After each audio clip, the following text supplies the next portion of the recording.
I've spent a lot of time bouncing between different MMOs because there's always that sense of trying to figure out which one's the best one to play, which one is the most fun. And it seems like each one has something really awesome going for it. And some games have something really, really amazing that make you just want to dive in and return.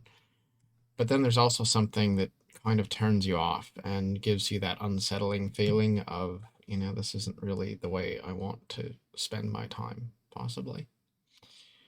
And then there's the question of what exactly is it that you want to use, I guess, as the barometer for a good game? Is it the graphics? Is it the way the player driven economy works? Is it the storytelling? And there's no right answer. But I do think that the most overlooked factor in whether a game is fun is actually the type of people who play it. For example, Albion Online is an amazing player driven economy game with combat that I personally think is pretty nice, and I really enjoy the simple, elegant way crafting works and the way the market works.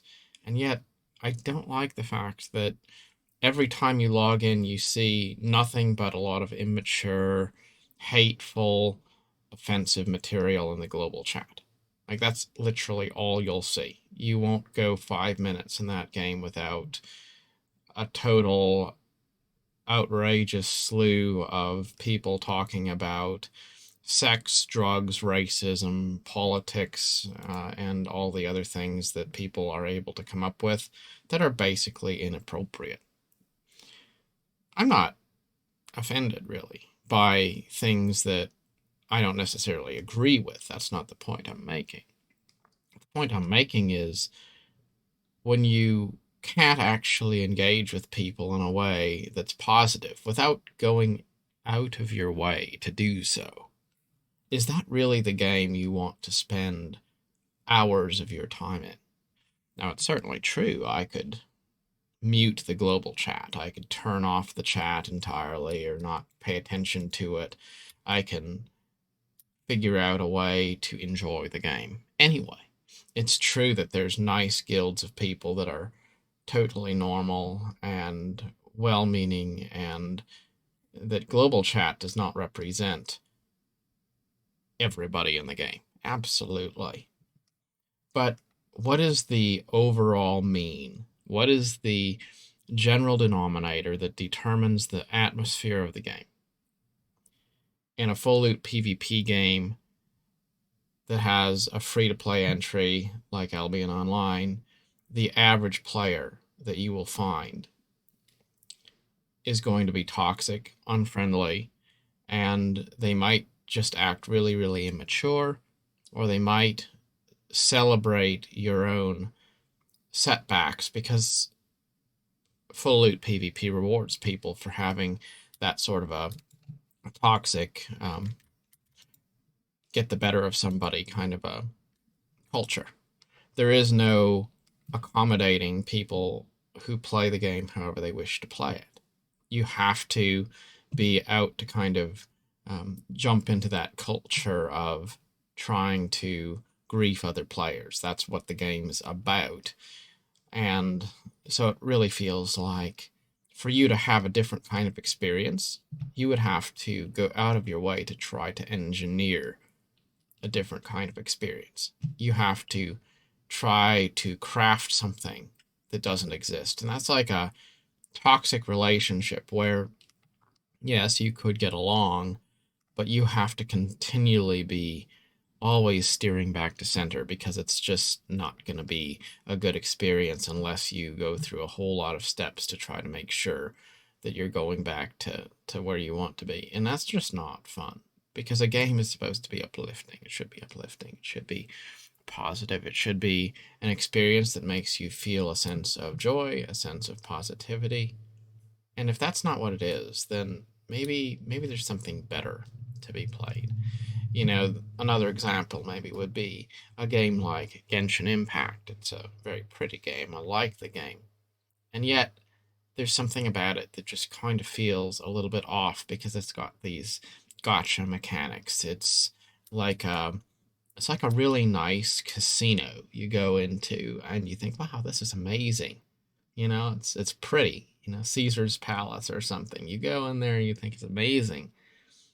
And yet you also realize that the player base is really, in a way, superficial because they're not very well balanced individuals. They're sucked into this gambling mechanic. It's all about trying to collect these characters, and there's just something about it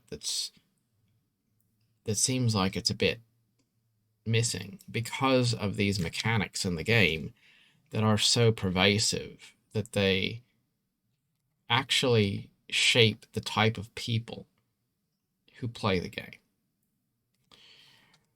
Now, Elder Scrolls Online feels a lot like it's got a normal player base. It's got a good player base. It's got a mature one. You can log into the game and probably the things that you're going to see in area chat are totally normal. Yes, sometimes people say things that are ridiculous, absolutely. But it's not so over the top that you can't have a conversation with normal people while you play the game. I've had good conversations with people in general chat in ESO without making any effort to do so. It just happens. It's very easy to jump into a guild that's positive and friendly and supportive and as intense or as casual as you want it to be. And that doesn't necessarily mean that ESO is the best MMO out there.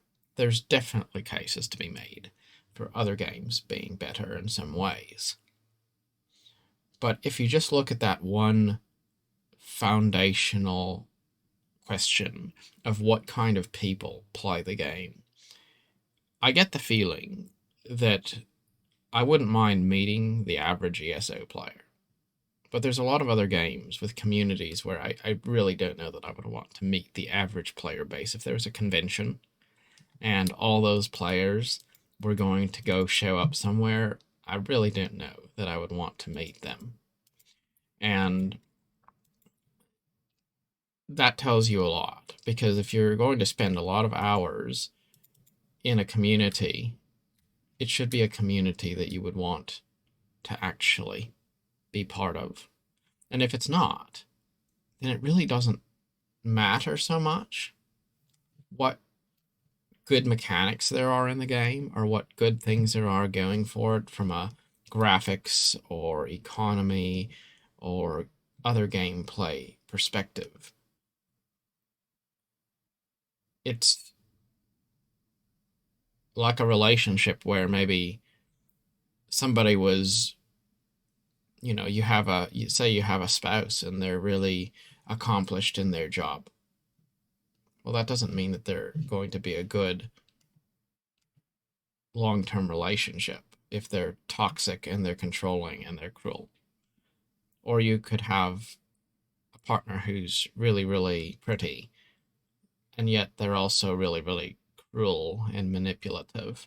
And that would also be not a good relationship. You want someone who's not perfect, but who's foundationally good and respectful and on some level giving you a sense of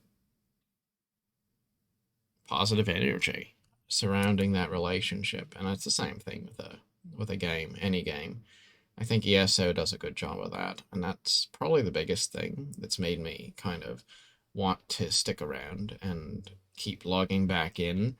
And despite being distracted, of course, by other games, I keep coming back to it because it gives me that sense of, this is a positive thing to be part of, and a community that I do genuinely enjoy the idea of taking part in.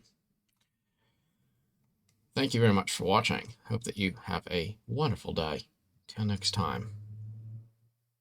Goodbye.